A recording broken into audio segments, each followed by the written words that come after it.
방송의 대표입니다. 저희 회사는 양자 알고리즘을 개발하는 회사고요. 한국에서는 2013년 법인이면 11년 9개월째 되는 법인입니다. 꽤 오래됐죠.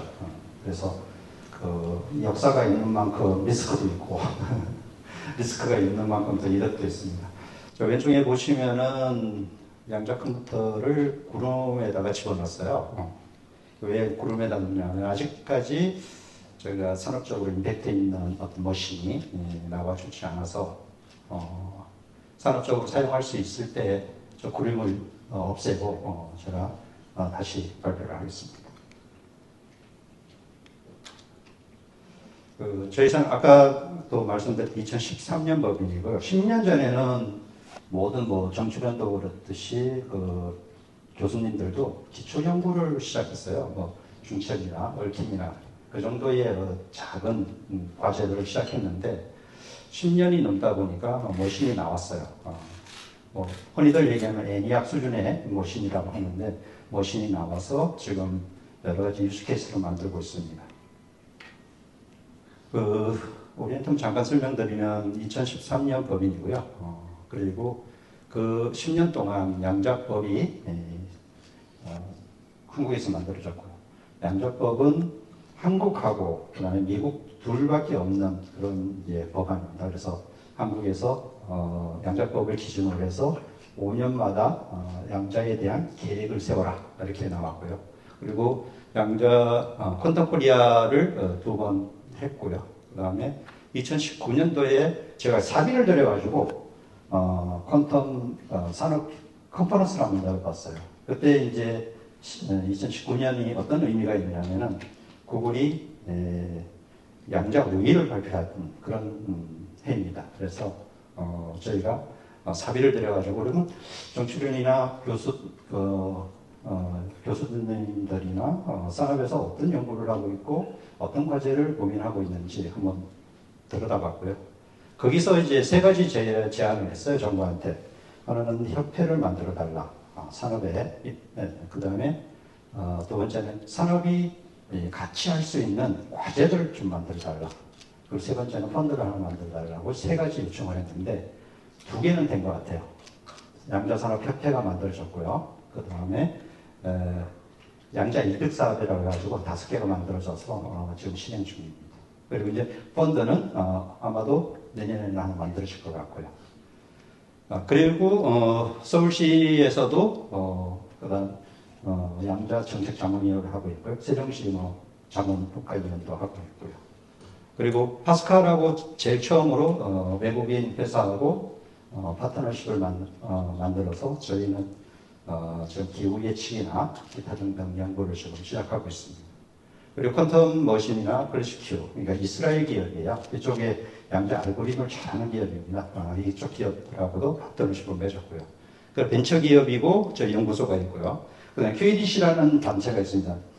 전 세계에 소사이어티가 4개 정도가 있습니다. 그러니까 캐나다는 QAC가 있고, 일본에는 Q스타가 있고, 유럽엔 QLC가 있는데, 그리고 한국에는 KQIA가 있습니다. 이렇게 미국을 대표하는 양자 산업 단체라고 생각하시면 되고요. 거기에 오리엔텀이 이제 정회원으로 등록되어 있습니다. 그리고 최근에는 엔비디아하고 저희가 파트너십을 맺어서 내년부터 관련되어 있는 사업을 시작할 겁니다. 이 장면은 2019년도에 이런 컨퍼런스를 열었습니다. 2019년이면 꽤 오래된 해였죠. 그래서 유영민 장관님을 그때 모신 거는 유영민 장관님이 양자를 처음으로 말씀하셨어요. 장관님 중에. 그리고 여기 이제 고등과학원이나 키스트들이 그다음 IBM 산업계도 모셔서 같이 얘기를 들어봤고요. 이때 아까 좀 전에 얘기한 3개의 안건들을 올려서 정책적인 제언을 했습니다. 이 장표는 역사인데요. 클래식 컴퓨터하고 양자 컴퓨터하고의 관계를 좀 봤는데요. 클래식 컴퓨터가 반도체를 더 이상 쪼갤 수 없을 때까지 60년 걸렸답니다. 근데 양자 컴퓨터는 지금 파이만이 얘기했고 쇼 알고리즘이 나왔을 때 그리고 뭐 IBM이 7큐빗, 아까 7큐빗 얘기했죠. 7큐빗이 나오고 IBM이 양자 네트워크를 넣고 그다음에 2019년도에 50큐빗 양자 우위를 발표할 때까지 15년밖에 안 걸렸다는 말씀을 드리고 싶은 거예요. 그래서 지금보다 훨씬 더 클래식 컴퓨터보다 빠르게 양자 컴퓨터는 발전하고 있고 또 개발되고 있다는 말씀을 드리고 싶었습니다. 최근에는 여기 송도에 IBM 127큐빗 양자 컴퓨터가 한국에 상륙을 했습니다. 그래서 지금 세팅 중이고요. 그리고 흔히들 양자 컴퓨터를 굉장히 어렵게 생각하는데 저도 뭐 물리학도 아니고 교수가 아니기 때문에 쉽게 이해할 수 있는 그런 부분만 말씀드릴게요. 일정 동안에 양자 컴퓨터가 얼만큼 빠르냐 그런 부분이거든요. 그래서 컴퓨터는 8,500만 회, 그 다음에 슈퍼컴퓨터는 1조 정도의 계산을 한다고 해요.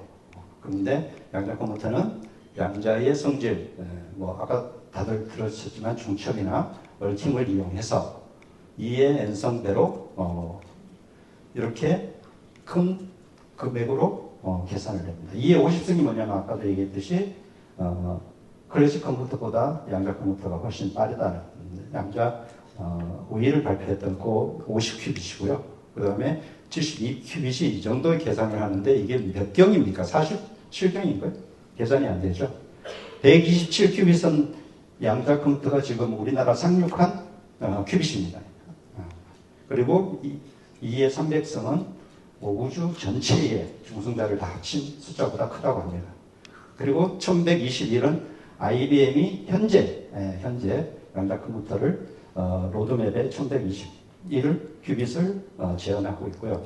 그 다음에 2의 100성, 100만 큐빗은 한 5개 회사들이 로드맵을 2023년까지 100만 큐빗을 만들겠다고 해서 저희가 이 정도로 얘기했는데 이게 금액 계산적으로 계산이 안 됩니다.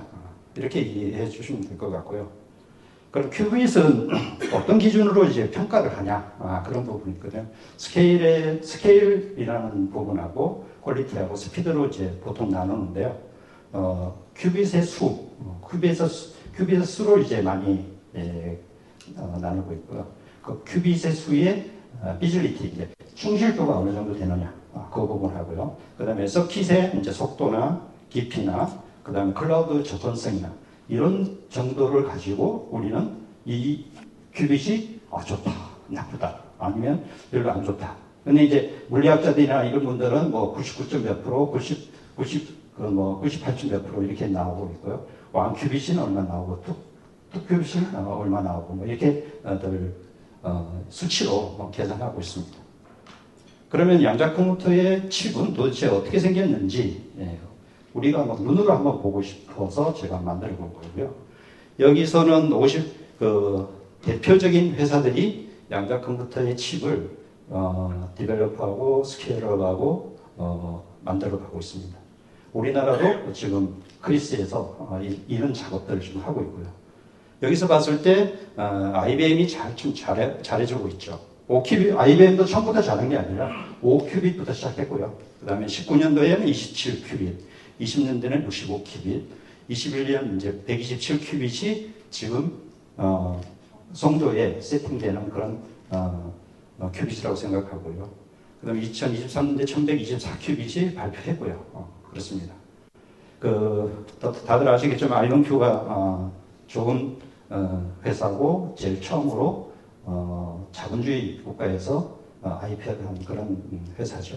여기는 32큐빗을 얘기하고요. 26년에 또 64큐빗을 만들겠다고 지금 얘기하고 있습니다. 근데 이제 이렇게들 많이 만들고 노력하고 있는데 로드맵을 과감하게 100만 큐빗을 만들겠다는 업체들이 이제 나오기 시작했어요. 여기가 구글이 31년도 100만 큐빗을 만들겠다고 했고요. 그 다음에 오리진이라는 회사는 이제 중국의 본원전자라고 굉장히 양자 컴퓨터에 특화된 그런 회사입니다. 여기는 소부장하고 그 다음에 서킷 그리고 회로까지 만드는 회사입니다. 굉장히 좋은 회사고요. 이 회사에서도 32년도에는 100만 큐빗을 만들겠다고 했고요. 그 다음에 사이컨톤이라는 회사도 32년도에 100만 큐빗을 만들겠다고 합니다. 근데 사이컨톤은 아직 로드맵은 없는데 100만 큐빗을 만들겠다고 했어요. 근데 이 사장님이 호주 출신인데 호주에서도 투자도 받았고 최근에는 시카고에서 100만 스퀘어미터를 땅을 받아가지고 공장을 짓겠다라고 해서 이슈가 된 그런 회사고요. 그리고 쟤네들도 100만 큐빗을 만들겠다고 합니다. 이렇게 그 많은 업체들이 노력하고 있는데 이거 이외에 그 다른 업체들도 많습니다. 다음에 좀 나올 겁니다. 지금 그러면은 양자 컴퓨터의 생태계는 과연 어느 정도 스펙이고 어느 정도 크기냐 이렇게 이제 봤을 때 저희보다도 이제 리서치 회사에서 발견한 게 2040년에는 106 빌리언 달러? 이게 얼마? 1200조 정도 되죠. 예. 그리고 이 정도를 봤을 때 양자 컴퓨터하고 그 다음에 통신하고 센서하고의 마켓 캡이 나올 겁니다. 거기 보면은 양자 컴퓨터가 80% 정도 차지하고 있어요. 양자 컴퓨터 안에는 양자 컴퓨터가 있고 소프트웨어가 있고요. 이렇게 이제 얘기들 나오고 있고요. 그 다음에 스타트업은 한 220개 정도로 지금 나오고 있다고 예측을 하고 있고요. 여기서 이제 중요한 거는 이 정도 시장에서 과연 양자 컴퓨터는 실제적으로 몇 대가 팔릴 수 있고 어떤 업체들이 이제 사느냐 이런 부분이거든요. 그래서 여기 보시면은 2030년대까지는 표천기업 500대 기업, 500대 기업은 기업에서 한 2,000대에서 5,000대 정도는 양자 컴퓨터를 사겠다라는 이제 데이터가 나왔는데 저희 회사가 금융 알고리즘을 개발하고 있거든요. 그러면 금융 알고리즘은 그 데이터가 외부로 나올 수가 없어요. 그런 산업군들이 몇 개 있습니다. 그러면은 그 데이터를 밖으로 나오지 못하게 하려면 온프라미스로 양자 컴퓨터를 세팅을 하든지 다른 어떤 방법을 찾아야 되는 부분이죠.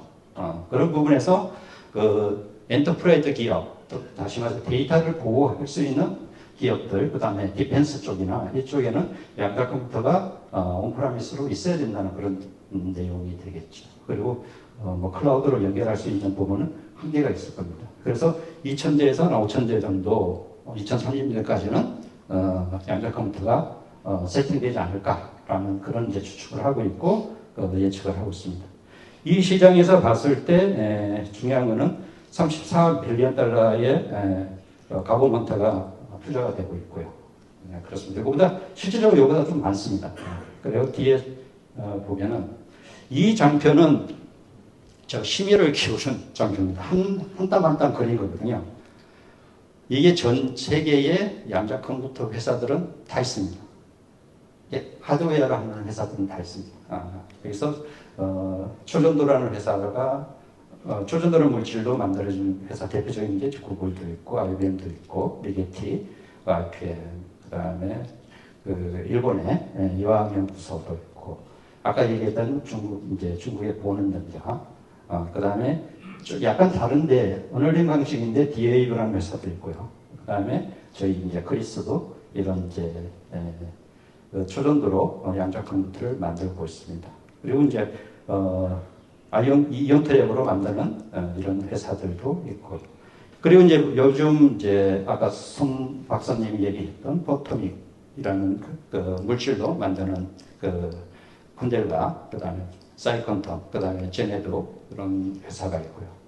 그다음에 뉴트럴아톰이라는 중성 원자로 만드는 이제 퀴에라라는 회사도 있고, 퀴에라는 최근에 이제 그 대전이나 세종시 쪽에 많이 드라이브 했다가 최근에 일본에다 양자 컴퓨터 팔았고요.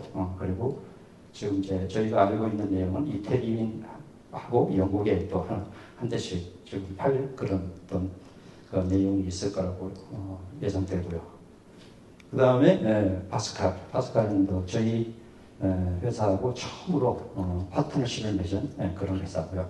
그리고 이 파스칼은 캐나다 쪽에 퀘벡시에서 지금 투자를 받아가지고 세팅을 하고 있고, 또 대전시도 각별히 파스칼하고 인연이 있는 걸로 지금 알고 있습니다. 그리고 앞턴 컴퓨팅이라는 이제 또 회사도 있고요.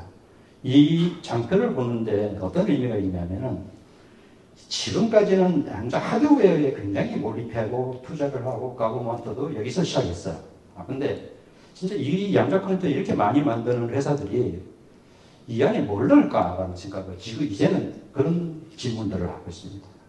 최근에 이제 QWC라는 미국의 이제 양자 포럼에 갔을 때 질문이 그렇게 나오더라고요. 이제는 유즈 케이스가 뭐냐?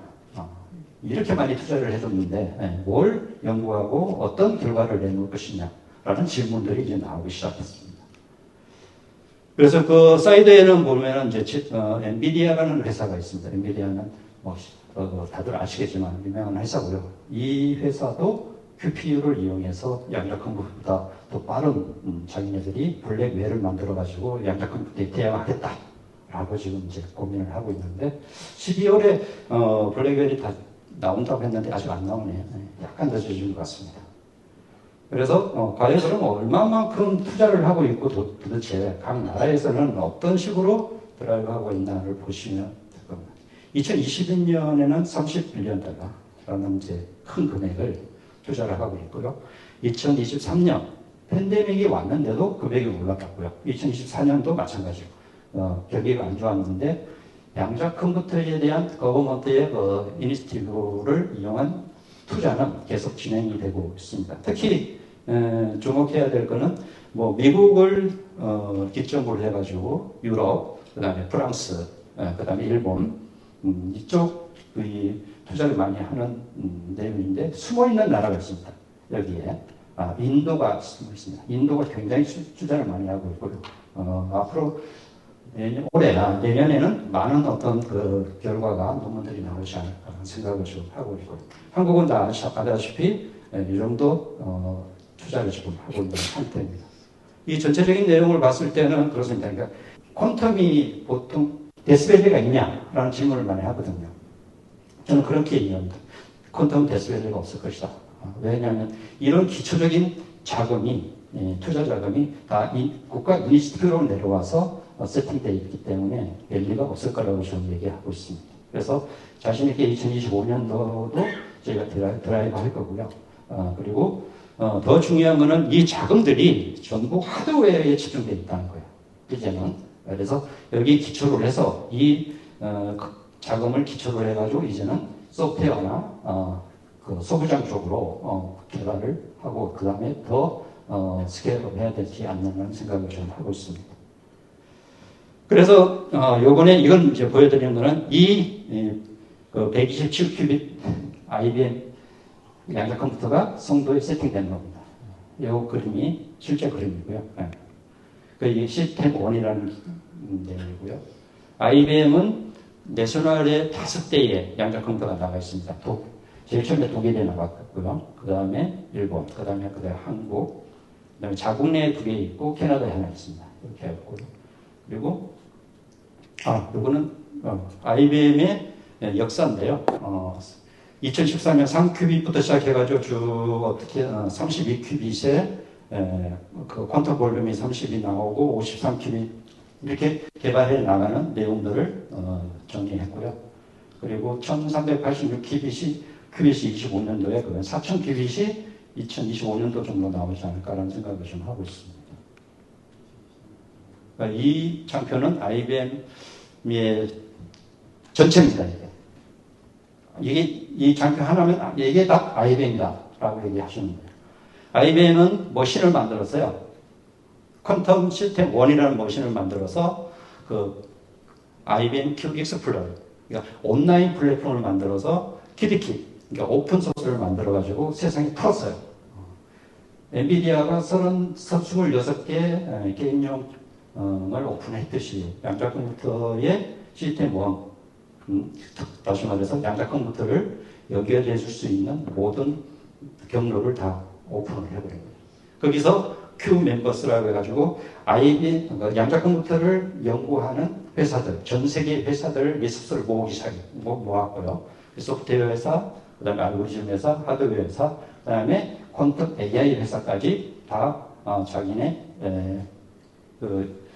여기 오픈소스에 집어넣어서 지금 리소스를 모으면서 연구를 하기 시작했고요. 그 다음에 퀀텀 데이터 센터, 오른쪽에 보시면 데이터 센터를 만들어서 내셔널 5개의 양자 컴퓨터를 수출했고요. 그 다음에 아카데미 버전을 해가지고 유니버설 허브를 만들어가지고 또 아카데미 수준에서도 리소스를 모으기 시작했습니다. 거기에 우리나라는 성대가 하나 있고요.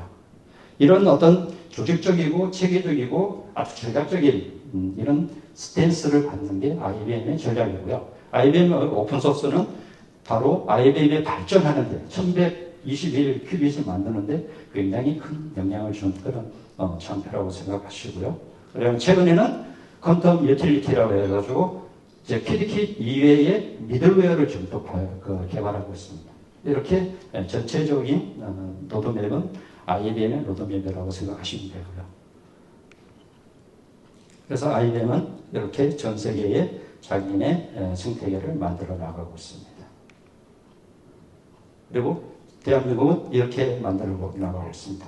대한민국은 왼쪽에 전체의 정치령, 그 다음에 오른쪽에는 학교에 다들 열심히 하고 있습니다. 뭔가 하고 있어요. 그리고 많은 돈들이 풀려서 여기에서 과제들을 하고 있고 밤낮으로 연구를 하고 있습니다.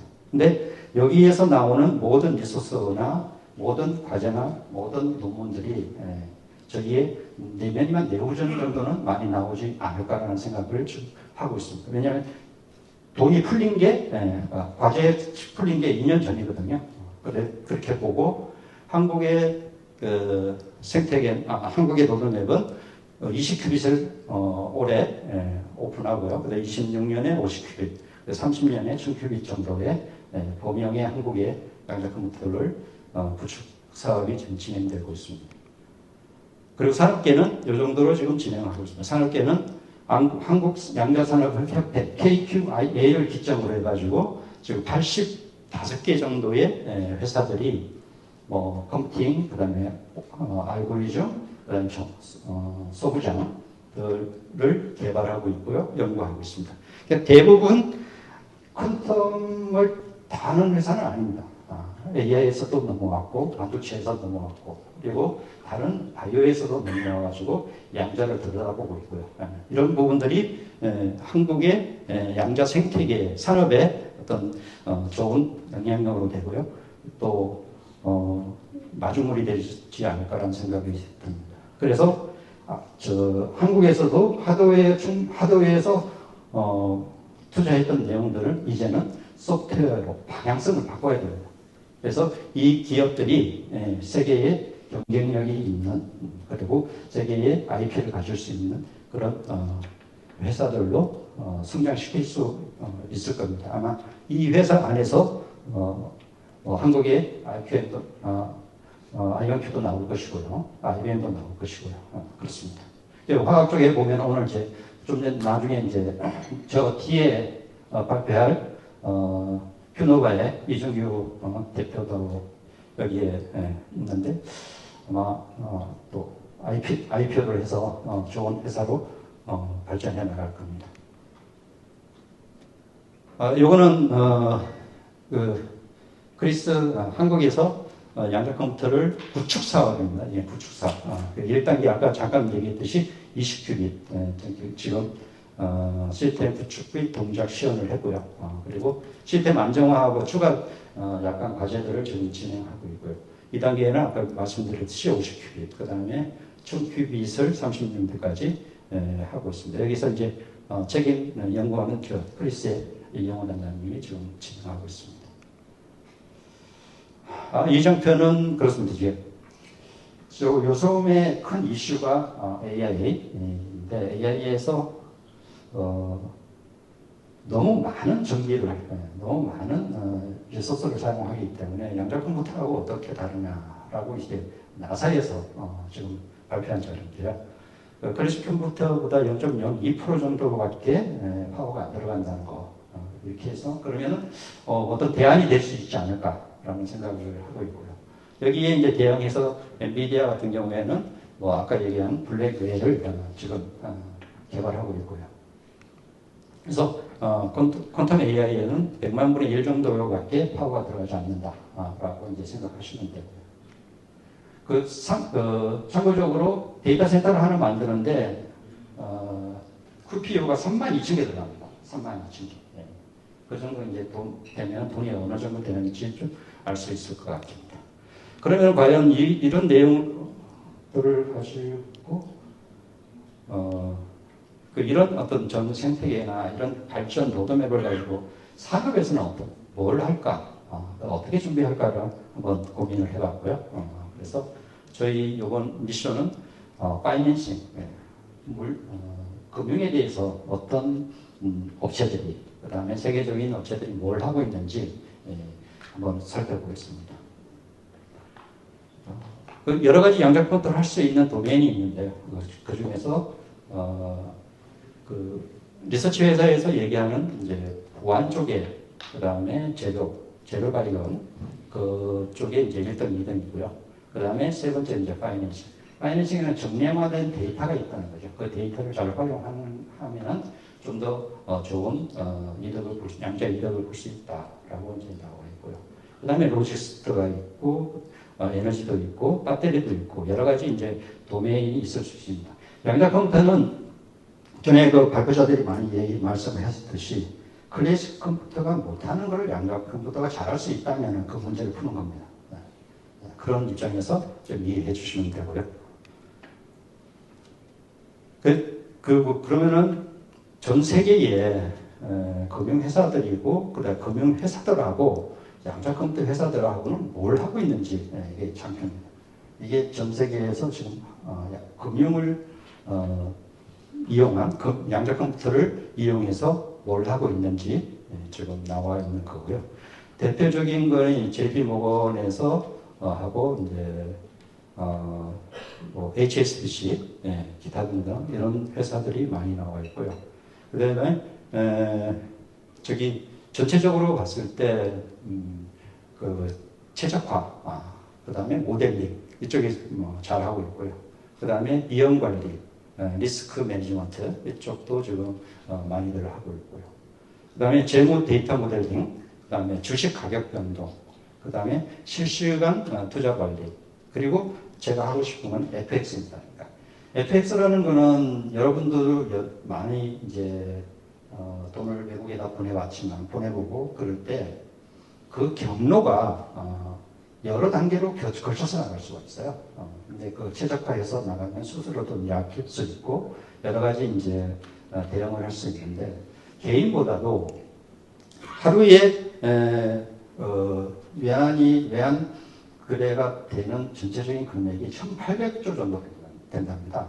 1,800조 하루에. 거기서 국가에서 개입하는 환율, 국가에서 개입하는 게 5% 정도 되고요. 그 다음에 엔터프라이즈가 개입하는 게 한 2% 정도 된답니다.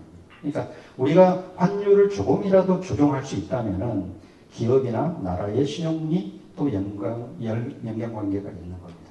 그런 부분에서 이 양자 컴퓨터가 활용될 수 있고요. 그리고 파생 상품이나 그 다음에 기계 학습의 최적화도 할 수 있고요. 그 다음에 재무 최적화도 할 수 있습니다. 재무제표 뭐 사업 다 하고 계시지만 재무제표는 계정이 일정하기 때문에 계산을 빨리 할 수가 있어요. 그리고 그 재무제표를 가지고 재무제표 흐름을 가지고도 우리가 그 회사의 건전성이나 그 회사의 위험도를 예측할 수 있고 분석할 수 있습니다. 그런 부분들을 지금 금융감독원에서도 지금 준비하고 있고요. 그러면 이제 각 회사들은 어떤 회사하고 뭘 하고 있는지 이 장표를 보시면 될 겁니다. HSBC가 대표적인 데요. HSBC는 부동산 거래를 많이 합니다. 그래서 부동산의 담보 최적화 이런 쪽에 지금 많이 하고 있고요. 그 다음에 골드만삭스 같은 경우에는 지금 뭐 오티마이제이션이나 이쪽에 지금 잘 하고 있고요. 나사에서도 그냥 금융 쪽에 또 준비를 하고 있고요. 그렇습니다. 그러면 어떤 알고리즘을 가지고 어떤 회사들이 뭘 하고 있는지 이런 부분들이 있습니다. 그래서 QAOE라는 알고리즘을 가지고 있고요. 이 허리도 제일 많이 하는 몬테카를로의 알고리즘을 가지고 그것을 양자 몬테카를로로 바꾸는 그런 작업들도 하고 있습니다. 근데 이렇게 많이 하고 있는데 실제로 은행들이 정말 이걸 하고 있느냐? 아닙니다. 지금은 아닙니다. 왜냐하면 양자 컴퓨터가 좀 더 개발되고 좀 더 아까 저 장표에 보여드렸듯이 한 100만 큐빅, 10만 큐빅 정도 됐을 때 비즈니스가 정말 잘 나왔을 때를 상상해서 저희가 이제 지금 POC 정도의 단계로 개발하고 있고요. 그 POC가 여러 회사들 그리고 여러 양자 컴퓨터와 관련되어 있는 은행들이 개발하고 있는데 여기에는 좀 숨은 게 있습니다. 그러니까 기업들은 기업 비밀이라는 게 있어요. 특히 은행 간에 비밀들이 있어가지고 전체적인 거는 오픈을 못하고 있고요. 저희도 마찬가지입니다. 저희도 하고 있는데. 그래서 더 깊이 있게 본다면은 JP모건은 환율 변동 위험이나 위험 자산 가격 정책, 최적화, 위험도 분석, 옵션 가격, 최적 이런 통화 위험 이런 쪽을 하고 있는데 IBM하고 푸시웨어하고 컨티뉴 이렇게 세 회사가 같이 하고 있습니다. 그리고 이제 포트폴리오 옵티마이제이션 같은 경우에는 여기서 또 환율 변동 위험에 하고 옵션 가격 책정 쪽에 좀 더 깊이 있게 중점구를 하고 있고요. 그리고 골드만삭스 같은 경우에는 몬테카를로 알고리즘을 이용한 연구를 하고 있습니다. 그래서 여기는 IonQ하고 같이 하고 있고요. 퓨시웨이도 같이 지금 하고 있습니다. 그 다음에 아까 말씀드렸지 HSBC는 양자 보안이나 사기 탐지나 양자 자연어 처리를 같이들 연구를 하고 있고요. 그리고 담보 최적화 문제 이쪽에 혼신의 힘을 다하고 있습니다. 그러면은 이렇게 은행 쪽이나 금융 쪽에서도 뭐 어떤 액션을 하고 있는데 그러면은 그 도메인이 양자 컴퓨터가 어느 정도 레벨이 되면은 이 문제들을 해결할 수 있는지 여기에 가든에서 장표가 나와 있는데 오티마이제이션 같은 경우는 100에서 뭐 1000큐빅 정도 비즈니스가 잘 나왔을 때 이 정도로 지금 나오면은 아까 전에 얘기했던 여러 가지 금융에서 문제를 해결할 수 있다라고 지금 얘기하고 있습니다.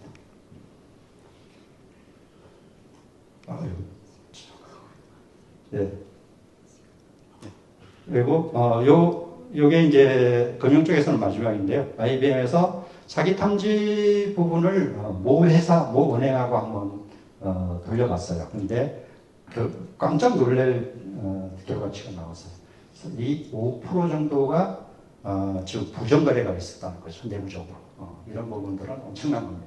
그래서 이런 부분들이 실질적으로 있을 거예요. 퓨시웨어 같은 경우는 옵션 가격 책정이나 위험 관리를 지금 같이 하고 있고요. 그렇습니다. 자, 5분밖에 안 남아가지고 그래도 저희 회사 하나만 딱 소개시키고 이제 넘어가겠습니다. 오리엔텀은 금융을 하는 회사고요. 금융에 대해서 아까도 얘기했듯이 FX까지 저희가 지금 하고 있고요. 금융은 하나은행하고 국민은행하고 지금 같이 하고 있고요. 그 다음에 기후 예측은 그 파스칼하고 독일의 그 연구소하고 그 다음에 KAN 기상청하고 지금 준비하고 있고요. 그 다음에 교통 트래픽은 서울시하고 지금 교통 분산 처리, 교통이 막히면 어떻게 분산할 수 있는지 그런 부분들을 같이 하고 있고요. 그 다음에 미들웨어라는 부분이 있는데 양자 컴퓨터가 많이 여러 종류, 아까도 봤듯이 여러 종류가 있는데 저희 알고리즘을 개발해서 양자 컴퓨터에 걸 때 하나의 소프트웨어나 하나의 플랫폼에 걸면 얼마나 좋겠냐라는 생각을 지금 하고 있습니다. 그래서 미들웨어라는 장치를 만들고 있습니다.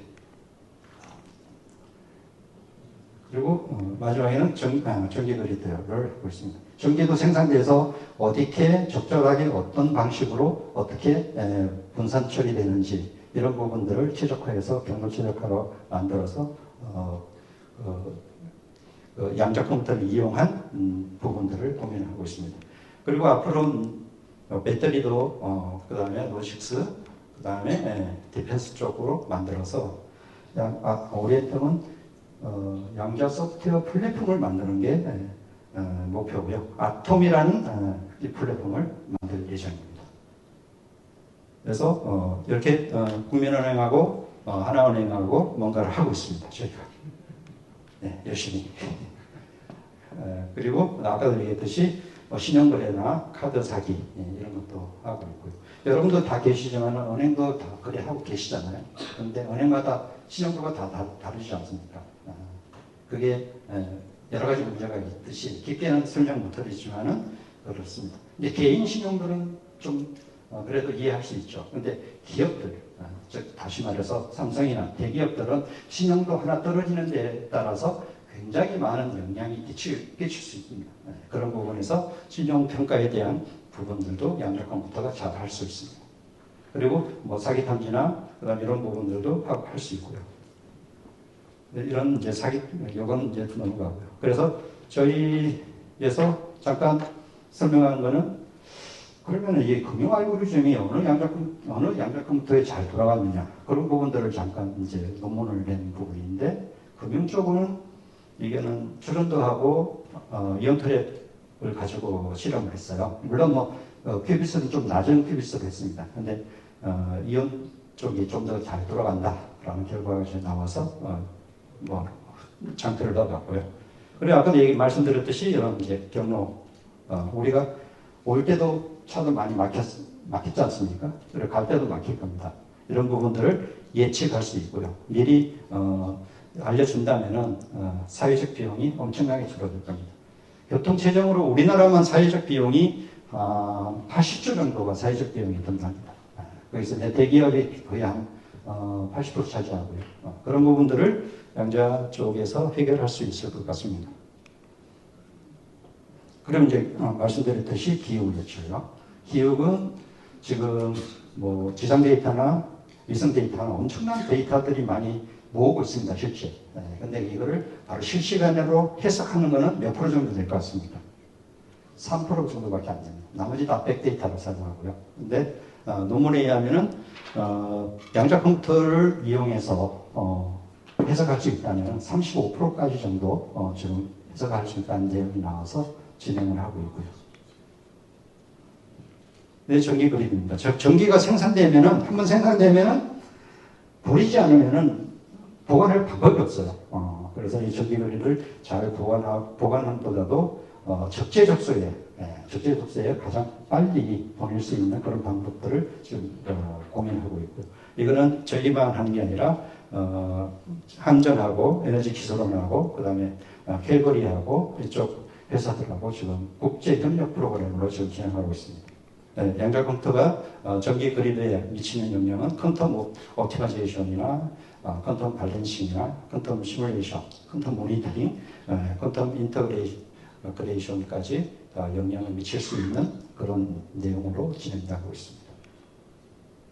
그래서 요 교통, 그 다음에 전기, 그 다음에 에너지가 합쳐진다면은 퀀텀 시티가 될 것입니다. 이 프로그램은 굉장히 사회적 비용이나 내용들이 굉장히 세이브되는 그런 국가적인 프로젝트로 개발될 수 있는 내용도 있습니다. 이거는 이제 아까도 말씀드렸지 양자 컴퓨터가 여러 종류의 양자 컴퓨터가 있듯이 그 양자 컴퓨터의 하나의 알고리즘이 가장 빠르게 그리고 가장 편하게 자동으로 접속하면은 연결해질 수 있는 그 미들웨어 스택입니다. 이거는 저희 상상력이 아니라 GQI의 상상력인데 여기보다도 굉장히 지금 적은 로드로 지금 만들고 있고요. 이 프레임워크를 만들기 위해서 국내 컨소시엄을 지금 만들고 있습니다. 그래서 이런 부분이죠. 하나의 소프트웨어 플랫폼이 어떤 양자 컴퓨터에도 잘 전달될 수 있도록 그리고 편안하게 서비스해줄 수 있는 이런 어떤 도구를 만드는 게 나중에 목표고요. 그리고 저희는 그러기 위해서 저희만 할 수 있는 게 아닙니다. 양자 컴퓨터는 막 융합을 해야 되고 많은 업계 그 다음에 많은 학계하고 같이 만들어 나가는 그런 모델을 제시하고 있습니다. 다시 한번 말씀드리면 여기는 양자산업협회입니다. 양자산업협회는 아까 좀 전에도 말씀드렸듯이 2019년도에 협회를 만들어 달라고 해서 정부에 제안했던 게 지금 양자산업협회로 지금 탄생했고요. 여기에는 보드 멤버로 해서 큐노바도 있고 5개 회사의 법인들이 이사로 참여하고 있고 그 밑에 LG부터 시작해가지고 폭스고 삼성 다 멤버로 있고요.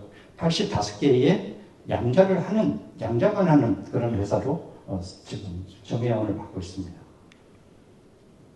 그리고 오리엔탈 마지막은 2030년까지의 로드맵입니다. 아톰Q라는 소프트웨어 플랫폼을 만들었어요. 그 다음에 퀀텀 클라우드 허브로 연결하고요. 한 10년 후에는 양자 컴퓨터도 조립할 수 있는 그런 시대가 올 겁니다. 지금도 뭐 작은 큐빗은 하고 있는데 양자 컴퓨터도 저희 플랫폼에 맞는 양자 컴퓨터도 조립을 한번 해볼 거고요. 그리고 마지막으로 이제 펀드를 하나 만들어서 그 양자 컴퓨터에 입문하는 회사들이나 후진들한테 투자도 해줄 그런 내용이 있습니다. 이상입니다. 감사합니다. 네, 안녕하세요. 큐노바 이중구입니다. 저희는 뭐 핵심적인 메시지만 전달하도록 간략하게 준비를 해왔습니다.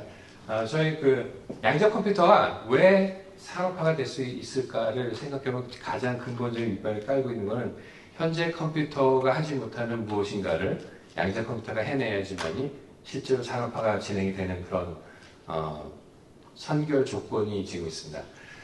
그것을 이제 양자 이득이라고 하는데 이 양자 이득은 여러 분야에서 나타날 수 있습니다. 뭐 풀 수 없는 문제를 풀었다든지 아니면은 같은 문제를 풀어도 훨씬 빨리 풀었다든지 아니면은 같은 문제를 푸는데 더 작은 데이터의 리소스를 가지고 문제를 풀었다든지 뭐 이러한 여러 가지 유형의 양자 이득이 나타날 수 있는데 어쨌건 간에 가장 근본적인 이슈는 저희가 이제 이 분야를 지난 4년 동안 산업화를 위한 노력을 하다 보니까 가장 근본적인 이슈는 우선은 슈퍼컴퓨터 수준 또는 그 이상의 어려운 문제들을 풀 수 있어야 된다는 게 첫 번째고 그 다음에 그 외에도 저희가 이제 생각하는 다양한 양자 이득이 있을 수 있지만 근본적인 거는 자원을 적게 사용하는 것이 근본적입니다. 그래서 지금 뭐 다른 여러 유형의 양자 이득이 있을 수 있지만은 그거는 이 커뮤니티에서 본질적인 양자 이득을 찾아내지 못하는 과정에서 다양한 유형의 양자 이득이란 그 어떤 매트릭을 제시를 하고 있는데 그거는 대부분의 경우에는 그 양자 이득이 있다고 하지만은 클래식화 컴퓨터로도 문제를 풀 수 있는 경우들이 대부분이 되고 있고 그래서 본질적으로는 결국은 우리가 이제 모든 기술의 개발의 끝은 항상 물리적인 한계에 있다고 합니다. 첫 번째가 속도와 사이즈와 그 다음에 에너지 소비. 여러분들이 들고 있는 휴대폰을 여러분들이 구매를 하는 구매 결정을 할 때 기본적으로 기능들이 다 갖춰졌다고 하면은 이 지금 말씀드린 세 가지를 보게 됩니다. 이게 이제 사람들이나 어떤 기업, 이제 어떤 곳에든지 구매를 하게 되는 가장 본질적인 이슈는 피지컬 리미트를 어떻게 해소하고 있느냐에 대한 것입니다. 그래서 그 큐노바는 저희 사업의 목표는 양자 이득을 실현해서 시장을 개척을 하고 그 다음에 이 시장을 개척하고 저희의 그 소프트웨어 솔루션들을 우리 고객한테 공급하는 그러한 사업을 하는 것을 목표로 하고 있습니다. 양자 컴퓨터도 컴퓨터이기 때문에 결과적으로 이제 보면 이 수직적인 어떤 체계를 가지고 있고 하드웨어, 그다음 미들웨어, 그 미들웨어 분야에서는 다양한 이제 오퍼레이팅 시스템이라든지 그런 시스템들을 쓰고 그 다음에 응용 소프트웨어가 있을 수 있는데 저희는 이제 응용 소프트웨어 개발하는데 포커스를 하고 있고 그리고 이러한 그 에코시스템이 지금 만들어지는 것 중에 중요한 게 여기서 보인 에코시스템은 이제 지금 앞에서도 이제 얘기해놨었는데 IBM이 만들고 있는 퀴스킷이라는 에코시스템이 가장 큰 에코시스템을 만들었습니다. 이게 굉장히 중요한 게 뭐냐면 엔비디아가 왜 성공했을까요? 엔비디아가 성공할 수 있었는데 가장 밑바닥에 깔고 있던 물론 하드웨어가 빠르고 한 것도 있지만 쿠다라는 그 에코시스템을 엔비디아가 가지고 있습니다. 그래서 쿠다가 없었으면은 엔비디아가 못 가듯이 양자 그 소프트웨어 체계도 현재는 제가 보기에는 키스킷을 무시하고는 양자 에코시스템이 성공할 수는 없는 환경에 있습니다. 물론 다른 경쟁도 많이 있습니다만. 그래서 그렇다면 저희가 생각하는 양자 이득이라는 건 언제부터 나타나는가? 제일 먼저 저희가 얘기하고 싶은 거는 첫 번째 단계가 지금 슈퍼컴퓨터가 어렵게 풀고 있는 문제를 양자 컴퓨터도 풀 수 있는 정도. 그 정도가 먼저 돼야 되는데 그 정도 수준의 계산 영역을 우리가 페타스케일 컴퓨팅이라고 할 수 있습니다. 이 페타스케일 컴퓨팅이 시작되는 지점이 양자 컴퓨터를 봤을 때 앞에서 이제 큐비트라는 얘기가 많이 나왔었는데요. 양자 비트죠. 큐비트가 40큐비트 정도 되는 문제를 40큐비트 정도로 풀어야 되는 문제의 규모가 됐을 때는 대략 페타스케일 컴퓨팅이 되고요.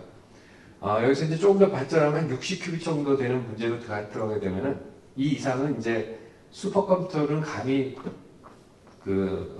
넘나볼 수 없는 그런 영역의 어려운 문제를 풀기 시작하는 단계로 가게 됐습니다. 그래서 저희가 보는 것은 40큐비트에서 60큐비트의 사이의 문제를 풀기 시작하는 시점이 양자 컴퓨팅 시장이 태동하는 시점이라고 보고 있습니다. 그런 시점이 있고 여기서 보여드린 것처럼 40큐비트, 60큐비트 그 사이에서부터 이제 풀 수 있는 문제라는데 과학적인 기초라든지 신소재, 신물질이라든지 완전히 새로운 그 로지스틱스 앞서가는 옵티마이제이션 최적화라든지 그리고 이제 굉장히 중요해지는 게 AI 분야에서 앞서도 얘기했었지만 GPT의 에너지 소모가 2030년 정도 되면 저희가 전 세계 에너지 생산량의 10% 정도로 예측을 했습니다. 하나의 아이템이 10%의 전 세계 에너지를 사용한다고 굉장히 심각한 문제입니다. 그래서 이 부분은 반드시 새로운 기술이 들어와야지만이 더 성장할 수 있는 그런 영역이 됩니다. 그래서 이 부분 분명히 양자 컴퓨터를 풀 수 있는 영역으로 생각이 되고요. 그렇다면은 이 양자 컴퓨팅 커뮤니티가 생각하고 있는 양자 이득이 언제 올 수 있는가 하는 것에 대해서 대부분의 지금까지 아마도 올해 초까지 우리가 생각했던 거는 완벽한 양자 컴퓨터가 있어야지 이 영역에 들어갈 수 있다 라고 생각을 하고 있었습니다. 그게 여기서 표시하고 있는 FTQC라는 것인데 FTQC라는 양자 컴퓨터들은 완벽한 양자 컴퓨터를 얘기합니다. 완벽한 양자 컴퓨터의 첫 번째 모델이 언제쯤 나올까? 2028년 정도 나올 거라고 예상을 하고 있는데 그리고 커뮤니티는 이 시점이 돼야지만이 시장이 시작될 거라고 생각을 하고 있었습니다. 그런데 현재 양자 컴퓨터들은 대부분이 불완전한 양자 컴퓨터입니다. 이 불완전한 양자 컴퓨터를 가지고도 양자 이득을 달성할 수 있는가? 라는 큰 명제가 남아있는 거죠. 근데 저희는 현재 불완전한 양자 컴퓨터로도 양자 이득을 달성하고 있는 양자 알고리즘 솔루션을 전 세계에서 첫 번째로 확보를 했습니다.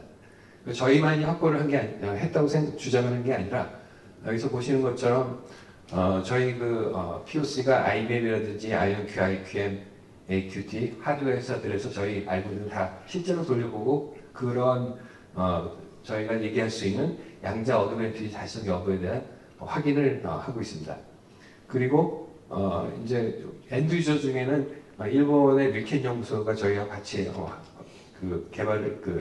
유즈 케이스를 개발하고 있고 삼성이라든지 LG 일렉트로닉스 등 외에도 많이 아직까지 외부로 공개하지 할 수 없는 많은 기업들이 저희하고 이 양자 어드밴티지가 실제로 있는 유즈 케이스들을 만들어가고 있습니다.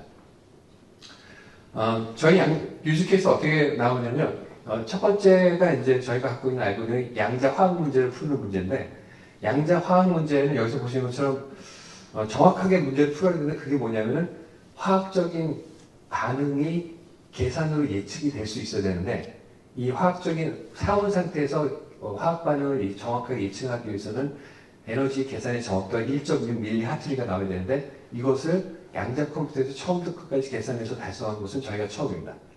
그리고 지금 계산도 기존의 양자 컴퓨터에서 사용하는 알고리즘이 있습니다. 그런데 DQ이라는 알고리즘이 있는데 저희는 핸드 오브 이터레이션 DQ라는 새로운 유형의 알고리즘을 만들었습니다.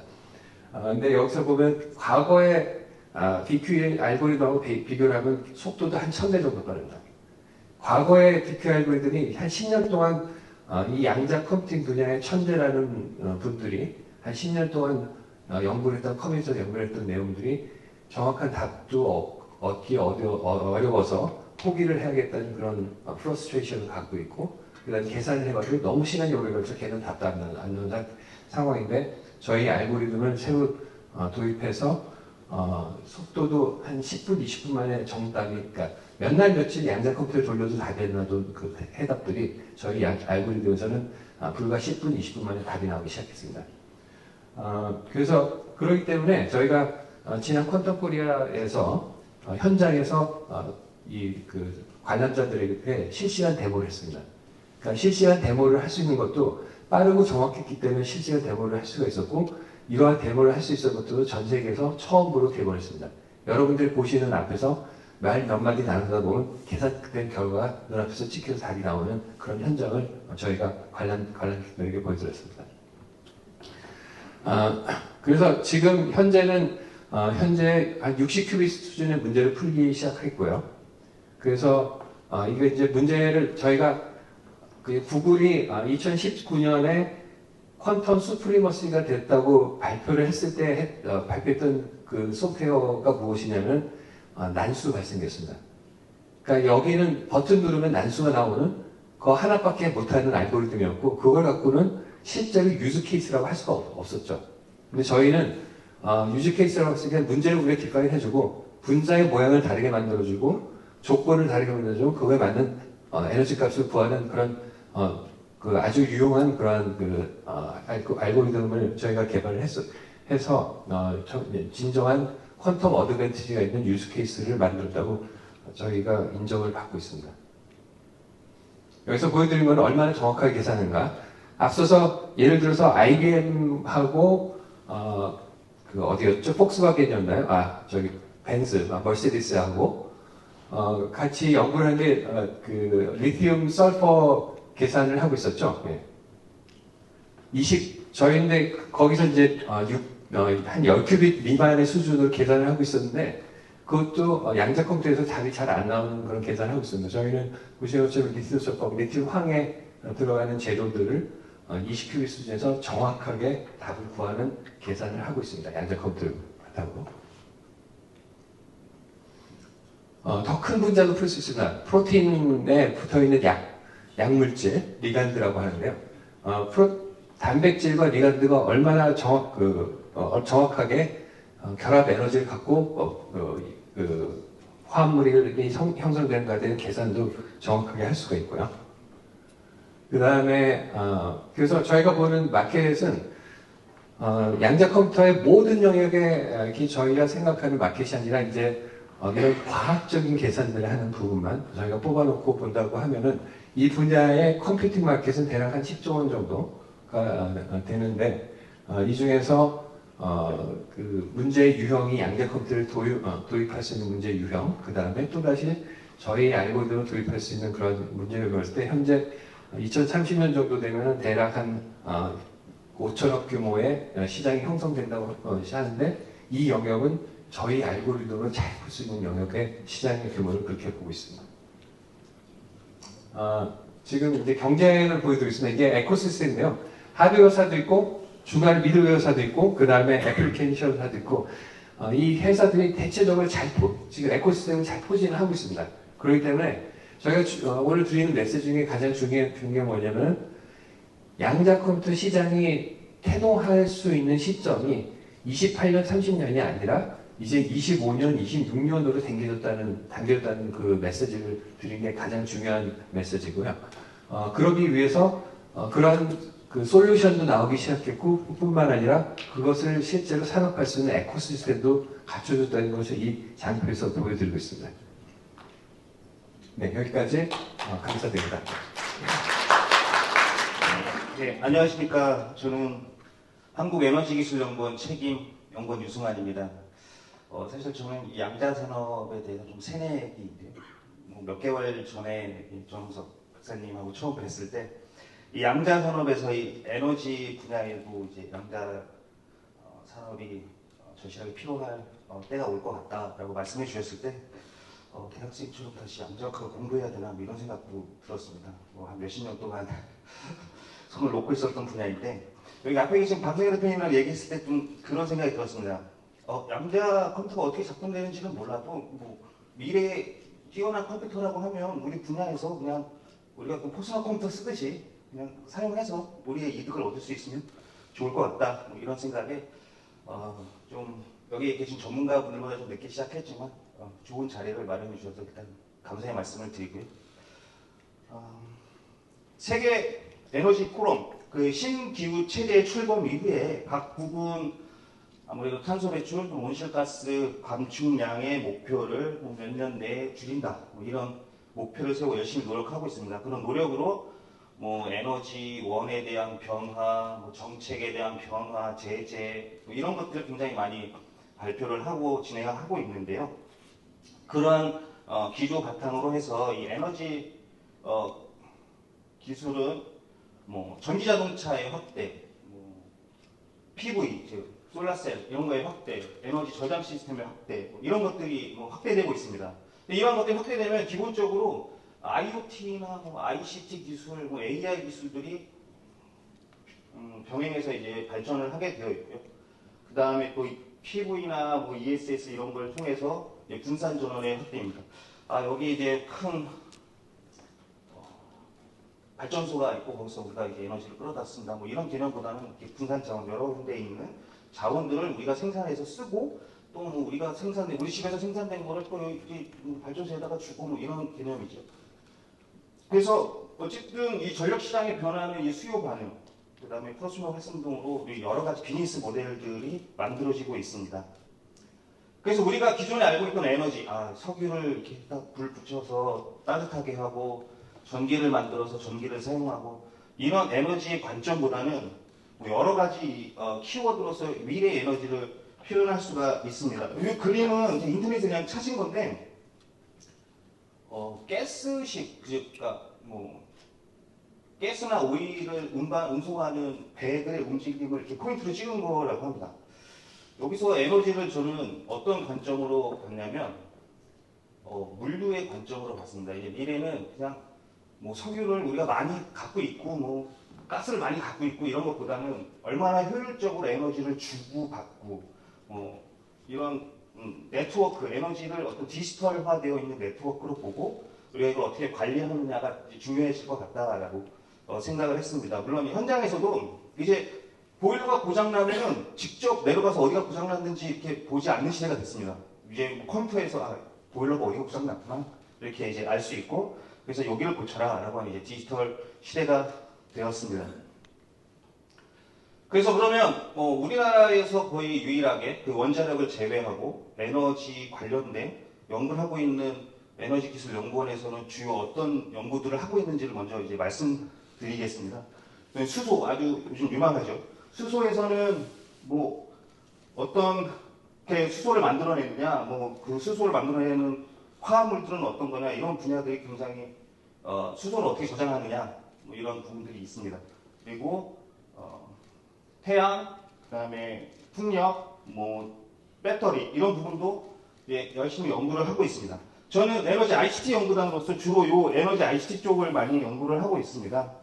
주로 어떤 ESS, 전기 생산, 뭐 전기 자동차, 뭐 분산 자원 뭐 이런 얘기들을 많이 들어보셨을 텐데 그런 것들을 어떻게 관리를 하느냐, 어떻게 우리가 효율적으로 전기를 생산하고 보내주고 사용하고 과금을 하고 저장하고 다른 나라보다 블랙아웃이 되면 안 되고 이렇게 어떻게 관리를 하느냐에 대한 중점을 갖고 있습니다. 그다음에 뭐 마지막으로 저희는 이 CCUS, 뭐 카본을 어떻게 뭐 물리적으로 제거하느냐, 캡처하느냐 뭐 이런 기술들도 연구를 하고 있습니다. 그럼 이런 부분에서 제가 에너지 부분은 양자 산업에서 이런 쪽으로 가야 된다라고 하는 디렉션을 주기보다는 우리가 솔직하게 어떤 연구를 하고 있습니다. 이렇게 표현을 하고 그럼 양자의 전문가분들이 그럼 여기 에너지 부분에서는 이런 방향으로 나갔으면 좋겠다라는 제안을 저한테 주셨으면 하는 자리가 되었으면 좋겠다는 생각에 이렇게 저희가 지금 뭘 하고 있는지를 이렇게 말씀드린 겁니다. 양자 정보 과학 뭐 이런 장표가 있었습니다.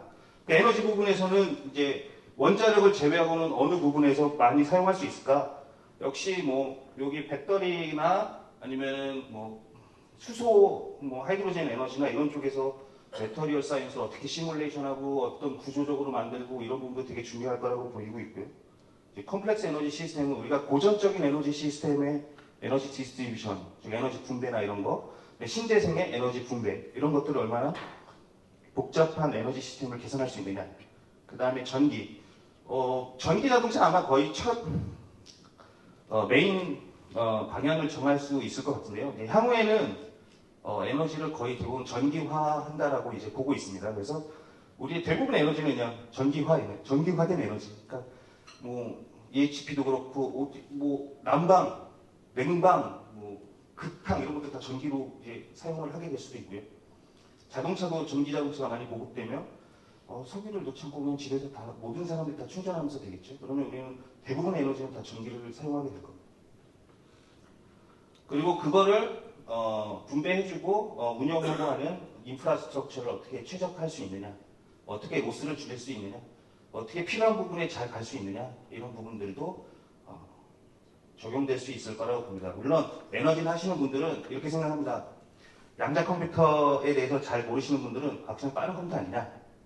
그럼 우리 지금 슈퍼컴퓨터도 잘 사용하지 못하는데 굳이 지금 슈퍼컴퓨터를 열심히 사용하려고 노력하고 있는 와중에 양자 컴퓨터 가야 되느냐? 라고 말씀하시는 분들도 있습니다. 네. 물론 그분들 말씀도 맞지만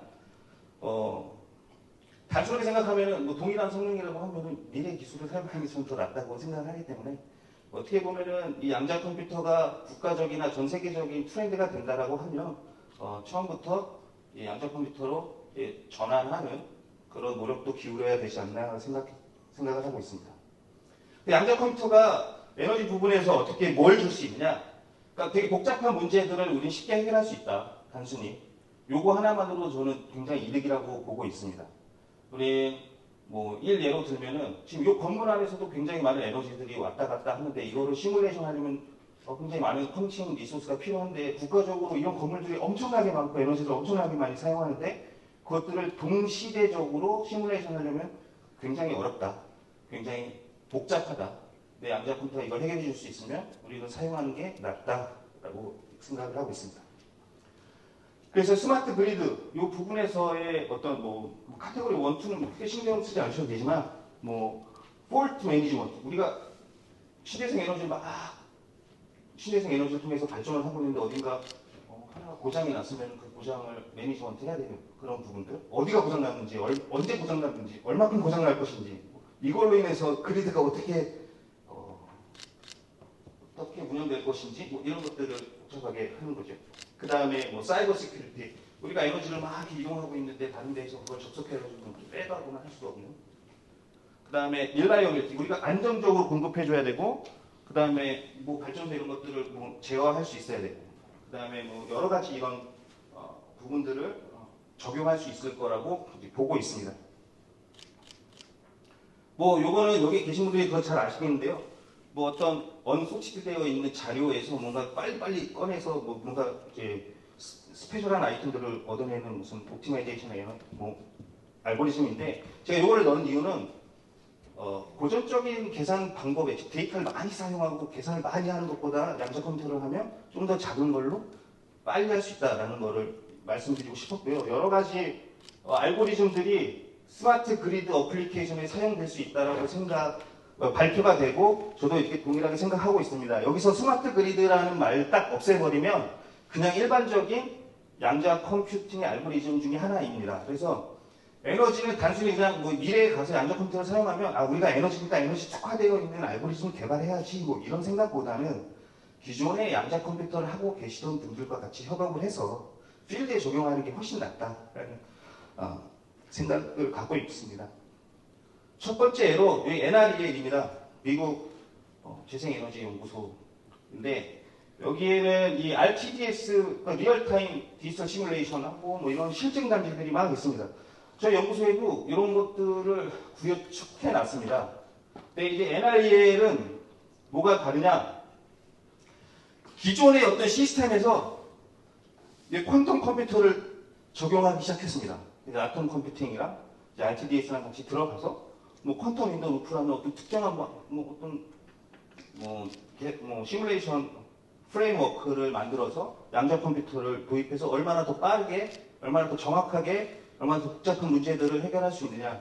그래서 이러한 플랫폼들을 만들면 뭐가 좋으냐면 산업에서 어떤 그리드에 적용되어지는 기술들 개발한 소장 업체들이 있으면 여기다 빨리 적용해서 바로바로 시뮬레이션, 리얼타임으로 시뮬레이션해서 이 장비가 좋냐 안 좋냐를 실증할 수가 있는 그런 상태가 되고요. 그래서 우리 연구원도 이런 기본적인 시스템이 있기 때문에 퀀텀 컴퓨팅을 하는 다른 기관이나 뭐 회사들이나 같이 협업을 하면 좀 더 좋은 방향으로 나아갈 수 있다고 생각을 하고 있습니다. 네, 여기서 보시면은 지금은 요 두 개, 클래식화한 방법이랑 이제 퀀텀 컴퓨팅을 적용한 방법이랑 약간 하이브리드화 시켜서 뭐 퀼리스라는 뭐 명칭 하에 지금 진행을 하고 있고, 정확하게 저도 계속 자료를 찾아보면서 NREA를 어떤 방향으로 나아가고 있는지를 지금 조사를 하고 있지만 좀 베일에 가려져 있는 부분들도 있어서 계속 업데이트되면 다음에 또 발표할 때 또 말씀드리도록 하겠습니다. 그래서 저희는 똑같이 이 RTDS 시뮬레이터를 다 구현해 놨습니다. 평가 플랫폼들을. 여기에 필요하면 다른 그리드에서 사용되는 에너지 저장 시스템이라던가 아니면 다른 재생 에너지라던가 이런 것들을 다 적용시켜서 시뮬레이션을 할 수가 있습니다. 다만 좀 내셔널 레벨에서 시뮬레이션을 하기 위해서는 좀 컴퓨팅 파워가 높아야 되는데, 그러면 이걸 슈퍼컴퓨터로 사용할 거냐 아니면 퀀텀 컴퓨터를 사용할 거냐. 사실 연구원에는 슈퍼컴퓨터나 퀀텀 컴퓨터가 없죠. 저희 연구원에는. 그러니까 퀀텀 클라우드나 이런 걸 이용해서 같이 시뮬레이션을 해서 이제 그리드가 전체 우리나라 전 지역에서 어떻게 작용을 하는지에 대해서 시뮬레이션도 할 수 있고 결과치를 얻어낼 수 있다고 볼 수 있겠습니다. 또 하나는 디지털 트윈 플랫폼을 이용한 저희 에너지 매니지먼트 시스템입니다. 여기 보시면 저희 한국에너지기술연구원의 언리얼 엔진으로 이렇게 3D 모델링을 한 겁니다. 저희가 하나 둘씩 구축을 하고 있는데요. 각각 신재생 에너지라던가 에너지가 어디서 들어오고 각 실에는 몇 명이 있고 그 사람들이 에너지를 어떻게 쓰고 있고 이런 것들을 다 데이터를 받고 있습니다. 그래서 이게 가장 기본적인 건물 하나 또는 실 하나에 대한 알고리즘인데 환기, 냉방, 난방, 극탕, 조명, 가전 이런 것들을 다 이제 센서에서 데이터를 받아서 우리는 그 데이터들을 받고선 인공지능을 통해서 얘가 어느 정도 나중에 쓰겠구나 이런 것들을 다 이제 예측을 하고 있습니다.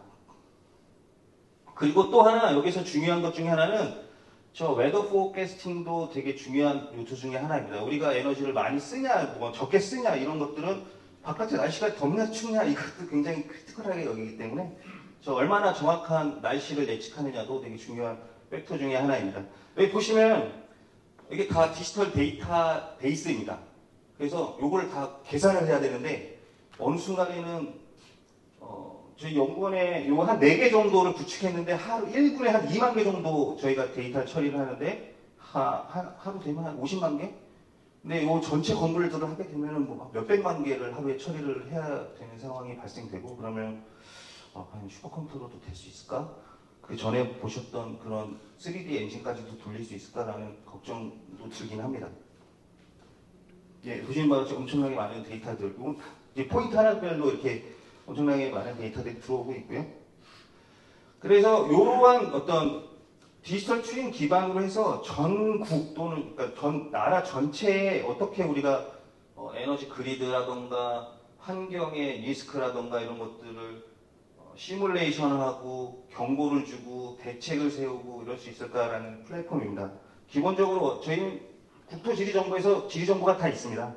그 지리정보 위에 어떤 도시 레벨에서의 유틸리티, 예를 들어서 가스라던가 물이라던가 이런 유틸리티 라인들 또는 재생에너지의 파워 그리드 또는 다른 교통 이런 것들의 레이어들을 다 디지털 트윈화 시켜서 올린 다음에 우리가 날씨가 어떻게 됐을까, 예를 들어서 눈이 갑자기 시간당 10cm 내린다 그러면은 교통이 어떻게 마비가 될 거냐, 아니면 그 단순히 교통 마비뿐만이 아니고 눈이 많이 내리게 되면 하수구가 막히고 그쪽으로 물이 흘러 들어가서 갑자기 범람을 한다고 이런 경우도 생길 수 있기 때문에 그런 것들을 어떻게 시뮬레이션해서 도시 내에서는 정책적으로 야, 어디를 이렇게 더 뭐 좋게 해줘야 된다, 가서 어떻게 처리를 해줘야 된다, 뭐 이런 것들을 볼 수가 있습니다. 근데 이런 것들이 굉장히 리소스를 많이 먹습니다. 왜냐면 저희가 지금 아까 그뭐 그리드 계산할 때 보통 한 15분에 한 번씩 그 회복력을 가지려고 계속 노력을 하고 있습니다. 물론 다른 알고리즘 등을 통해서 그게 1분 단위고 분 단위로도 또 내려오고 있지만 실시간으로 이렇게 막 계산해가지고 재원을 해줄 수 있는 시스템은 아직 좀 없다라고 보고 있고요. 그래서 이런 부분에서 양자 컴퓨팅이 좀 활발하게 이용될 수 있을 부분이라고 생각을 하고 있습니다. 요거는 계속 진행 중에 있는 부분인데요. 그 나사는 슈퍼컴퓨터가 있죠. 슈퍼컴퓨터가 있어서 10분에 하나씩 지구를 모델링을 합니다. 예, 들어보니까 뭐 위성을 6개를 한 방에 찍어가지고 10분에 한 번씩 3D 모델링을 하는데 분명 좀 불가능하고요. 그런 상태에서 지금 나사도 캘리포니아에 있는 지역에 요즘 막 불이 막 산불이 나고 하잖아요.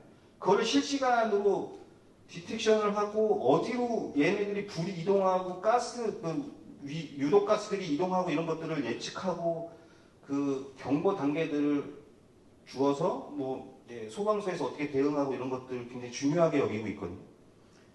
그런 부분들을 실시간으로 모니터링하고 시뮬레이션하고 기후가 변화했을 때 이 도시가 어떤 위험에 처할 것인지에 대한 시뮬레이션 이런 것들을 통해서 우리는 미래에 이제 기후 변화에 대응을 할 수 있다라고 이제 에너지 분야에서 생각을 하고 있습니다. 그런 부분에서는 컴퓨팅 파워가 굉장히 중요하다고 저는 생각을 하고 있고요. 그럼 양자 컴퓨터 잘 모르지만 양자 컴퓨터가 이걸 해줄 수 있다면 분명히 사업화하는데 같이 협력을 할 수 있는 부분이 있을 거라고 생각을 하고 있습니다.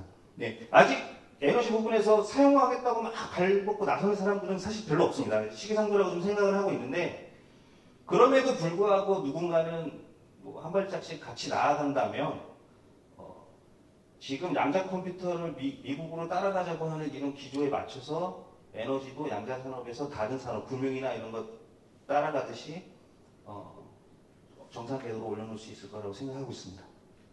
네, 이상입니다. 감사합니다.